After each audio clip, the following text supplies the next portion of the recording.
नाकारलेला असतानाही तो समाज आज आक्रमकपणे ओबीसीमध्ये घुसू पाहत आहे। आणि या महाराष्ट्र राज्याचं सरकार, जे सरकार ओबीसीची जातीय जनगणना करत नाही, ओबीसीला ते मोजून घ्यायला तयार आहेत, त्यांनी एका महिन्यामध्ये या मराठ्यांना मोजून टाकलं आणि 56 लाख नोंदी गॅजेटनुसार त्यांनी कुणबी म्हणून प्रमाणपत्र त्यांनी बहाल केलेले आहे। त्या 56 लाख नोंदी रद्द करण्यात याव्या आणि ओबीसीची जातीय जनगणना करण्यात यावी आणि मराठे जे ओबीसीमध्ये घुसू पाहत आहेत त्या सगळ्या आंदोलनाला आम्ही नाकारत आहोत। आणि त्या नाकारणाऱ्या आंदोलन आमचे जे ॲडव्होकेट मंगेश ससाने आंतरवाली सराटीमध्ये उपोषणाला बसले आहेत, वडील बुद्रुकला प्राध्यापक लक्ष्मण हाके आणि वाघमारे, नवनाथ वाघमारे हे उपोषणाला बसलेले आहेत, त्याला पाठिंबा देण्यासाठी इथे सुनैना यवतकर इथे उपोषणाला बसलेले आहेत। ही आमची भूमिका आरक्षणाला आमचे सुरुंग जे मराठे लावत आहेत, आमच्या ताटातलं जे घेऊ पाहत आहेत त्याला आमचा विरोध आहे।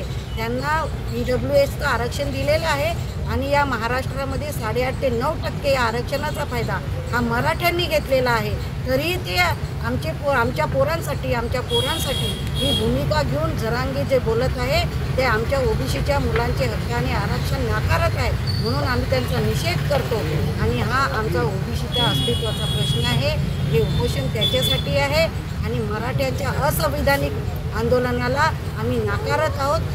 ही भूमिका घेऊन आम्ही ते उपोषणाला सदर आमरण उपोषण हे मराठा वर्सेस ओबीसी या संदर्भात तर